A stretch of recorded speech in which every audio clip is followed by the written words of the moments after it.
Friends, आज हम बात करेंगे डायरेक्ट और रेगुलर प्लान म्यूचुअल फंड की। इसकी चर्चा शुरू करने के पहले हम चर्चा इस बात पे करते हैं कि इन्वेस्टर सामान्य अवस्था में दो तरह के होते हैं। एक वैसा इन्वेस्टर जिसको म्यूचुअल फंड की पूरी जानकारी तो नहीं, लेकिन थोड़ी थोड़ी जानकारी है, या वो एक्सपर्ट नहीं है लेकिन जानकारी है उसे, और दूसरा जिसको म्यूचुअल फंड की कोई भी जानकारी नहीं है। तो निश्चित रूप से जिस इन्वेस्टर को जानकारी है वो अपने ढंग से किस स्कीम में, किस म्यूचुअल फंड में इन्वेस्ट करना है वो निर्णय लेते होंगे। लेकिन जिनको कोई जानकारी नहीं है वो किसी न किसी थर्ड पार्टी पे जरूर डिपेंडेंट होते होंगे, वो जैसा सलाह दे वैसा ही वो इन्वेस्ट करे। तो आइए इन दिस बैकड्रॉप हम देखते हैं कि डायरेक्ट प्लान म्यूचुअल फंड क्या है। Direct plan mutual fund, under this plan we buy directly from the mutual fund company. चूंकि हमको जानकारी है म्यूचुअल फंड की, तो हम चाहे हम निर्णय ले लेंगे किसी पर्टिकुलर म्यूचुअल फंड के पर्टिकुलर स्कीम पे, और ये सीधा ही परचेज करेंगे from the mutual fund company, और नॉर्मली ये उसके वेबसाइट से परचेज किया जा सकता है। दूसरा है रेगुलर प्लान। दूसरा है वो इन्वेस्टर जिसको कि म्यूचुअल फंड के बारे में जानकारी कुछ नहीं है, लेकिन वो चाहते हैं म्यूचुअल फंड में इन्वेस्ट करना, और वे किसी न किसी थर्ड पार्टी पे, किसी इंटरमीडियरी पे डिपेंडेंट हैं इस बात के लिए। So under this plan we buy through an advisor, broker, distributor और सम इंटरमीडियरी। डिपेंड करता है कि आपके आसपास कोई एडवाइजर है, ब्रोकर है, डिस्ट्रीब्यूटर है, इंटरमीडियरी है, क्या है। एंड चूंकि आप थर्ड पार्टी का हेल्प लेते हैं तो निश्चित रूप से mutual fund company pays a commission to the intermediary on your behalf. और आपके बिहाफ में कैसे करते हैं, फिर आपसे रिकवर कैसे करते हैं। Then the mutual fund recovered as an expenses from the plan. उसके बाद म्यूचुअल फंड जो आपने इन्वेस्ट किया उसमें से एक्सपेंसेस के रूप में उससे रिकवर करके उस डिस्ट्रीब्यूटर को, उस थर्ड पार्टी को वो कमीशन पेमेंट कर देती। अब ये दोनों बात की तुलना करें तो डायरेक्ट प्लान में हम किसी की सहायता नहीं लेते, हम सीधे निर्णय लेते और सीधे कंपनी में इन्वेस्ट करते हैं। रेगुलर प्लान में हम किसी थर्ड पार्टी का हेल्प लेते हैं और फिर हम उस पर्टिकुलर स्कीम में इन्वेस्ट करते हैं। इसका मतलब यह हुआ कि जो थर्ड पार्टी रेगुलर प्लान में इन्वॉल्व है, कुछ न कुछ कमीशन म्यूचुअल फंड उसे पे कर रही है, वो आपके इन्वेस्टेड अमाउंट में से ही पे कर रही है। तो निश्चित रूप से जो रिटर्न रेगुलर प्लान का होगा in comparison to direct plan कम होगा। It is only because expenses ratio regular plan में डायरेक्ट प्लान से अधिक हो जाएगा, और चूंकि एक्सपेंसेस रेशियो अधिक होंगे तो रिटर्न भी रेगुलर प्लान में कम होगा।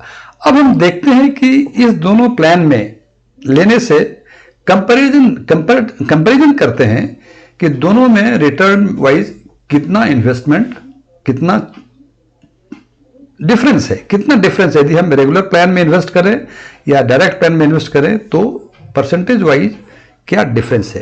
तो देखिए, हमने यहां एचडीएफसी के 3 cap, large cap, mid cap और स्मॉल कैप का रेगुलर और डायरेक्ट प्लान का रिटर्न के बारे में कंपैरिजन किया है, और ये कंपैरिजन अभी एसआईपी मोड में है। तो अब देखें, एचडीएफसी इंडेक्स निफ्टी है, वो लार्ज कैप है।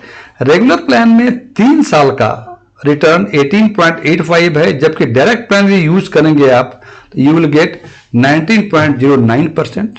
अकॉर्डिंगली 5 ईयर के लिए under regular plan it is 15.15% and here 15.37. Mid cap में under regular 3 year it is 27.53% and under direct it is 28.45%. Again for 5 years 19.38 and 20.21, and small cap 31.95, 33.32 and 20.40 and 21.58। ये जो हमने return लिया हुआ है ये एसआईपी मोड का लिया हुआ है। अब आपके मन में एक प्रश्न होता होगा कि हमने केवल 5 साल का ही कंपैरिजन क्यों किया है, जबकि हम हमेशा बोलते हैं कि म्यूचुअल फंड में इन्वेस्टमेंट लॉन्ग टाइम हॉरिजन के लिए होना चाहिए, तो 5 साल क्यों? बेसिकली डायरेक्ट प्लान जनवरी 2013 में ही आया था, जिसके लिए 10 साल पूरे नहीं हुए हैं, इसलिए डायरेक्ट प्लान के 10 साल के डाटा अवेलेबल नहीं है, इसलिए हमने 5 साल के डाटा का ही कंपैरिजन किया है। अब सवाल उठता है कि हमने बता तो दिया कि डायरेक्ट प्लान में return in comparison to regular plan अधिक है, लेकिन हम डायरेक्ट प्लान को लें कैसे? पहला तरीका है offline KIC with the KRA. KRA is the KYC registered agency. KYC means know your customer compliance. किसी भी फाइनेंशियल इंस्टीट्यूशंस में if you want to go for opening of an account, it requires KYC compliance. तो KYC comply करने के लिए आप offline मतलब अपना आधार कार्ड, अपना pan number, cancelled cheque leaves लेके या तो जिस म्यूचुअल फंड में इन्वेस्ट करना चाहते हैं उस म्यूचुअल फंड के ऑफिस में जाएं, या उसका जो रजिस्ट्रार एंड ट्रांसफर एजेंट है उस ऑफिस में जाएं। रजिस्ट्रार एंड ट्रांसफर एजेंट की चर्चा किसी और वीडियो में करेंगे कि किस म्यूचुअल फंड का रजिस्ट्रार एंड ट्रांसफर एजेंट का किस आरटीए के साथ है और आरटीए का काम क्या है, इसकी चर्चा कभी और करेंगे। आप या तो उस म्यूचुअल फंड के ऑफिस में जाएं या उसके रेस्पेक्टिव आरटीए के पास जाएं, रजिस्ट्रार एंड ट्रांसफर एजेंट के पास, और वहां फॉर्म लें, उसको भरें, केवाईसी कराएं। उसमें ये ध्यान दें कि केआरए के पास यदि आप जाएंगे आरटीए के पास तो किसी म्यूचुअल फंड में आपको जिस म्यूचुअल फंड में इन्वेस्ट करना है उसका फॉर्म मांगे उनसे, और फॉर्म भरते समय यह ध्यान रखें कि फॉर्म में लेफ्ट साइड टॉप में एक बॉक्स होता है जिसमें ARN नंबर लिखा होता है।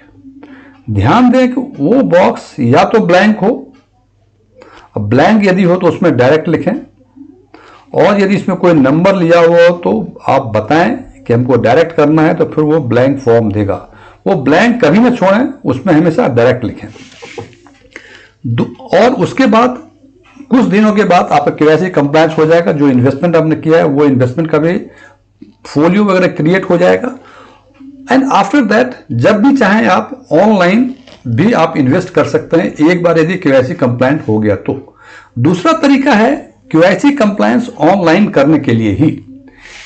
इसके लिए आप रेस्पेक्टिव म्यूचुअल फंड के वेबसाइट पे जाएं, और it's a very simple navigation. यहां भी आपको Aadhaar card, PAN card, cancel cheque leaves, इसका पीडीएफ बना के रखें, इसको अपलोड करना होता है, वो अपलोड करें, और एक सप्ताह के आसपास केवाईसी कंप्लायंस हो जाएगा। और ये केवाईसी कंप्लायंस हुआ कि नहीं हुआ, या किसी पैन नंबर वाले का केवाईसी कंप्लायंट म्यूचुअल फंड के साथ, केआरए के साथ केवाईसी कंप्लायंट है कि नहीं, उसके लिए आप स्टेटस चेक कर सकते हैं cbl.kera.com पे।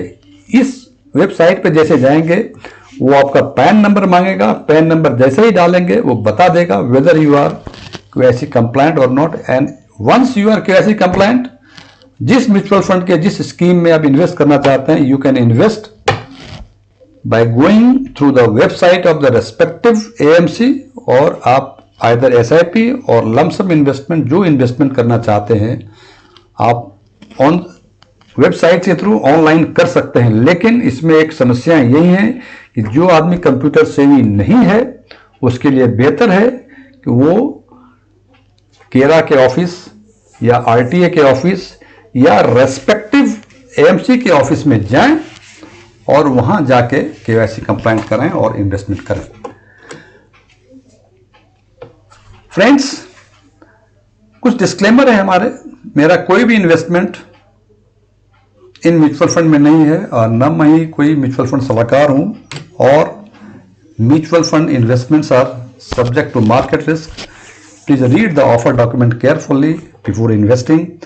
फ्रेंड्स, यदि मेरा ये वीडियो पसंद आया हो, इसे लाइक करें, शेयर करें, कमेंट करके हमें बताएं क्या कंफ्यूजन्स हैं, क्या चीज रह गई, यार मुझे आगे क्या करना चाहिए, या आपके मन में कोई सवाल भी हो वो भी कमेंट सेक्शन में लिखें, या हमसे ईमेल से बात कर सकते हैं।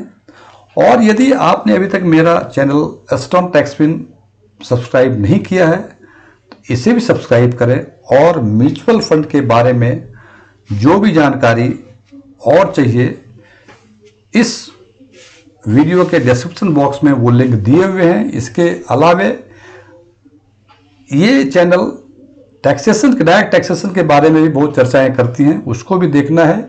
वो डायरेक्ट टैक्सेशन का एक प्लेलिस्ट है, उसमें जाके लिंक दिए हुए हैं, जाके अपनी जानकारी जुड़ा सकते हैं या जो चीज़ देखना चाहें उसमें देख सकते हैं।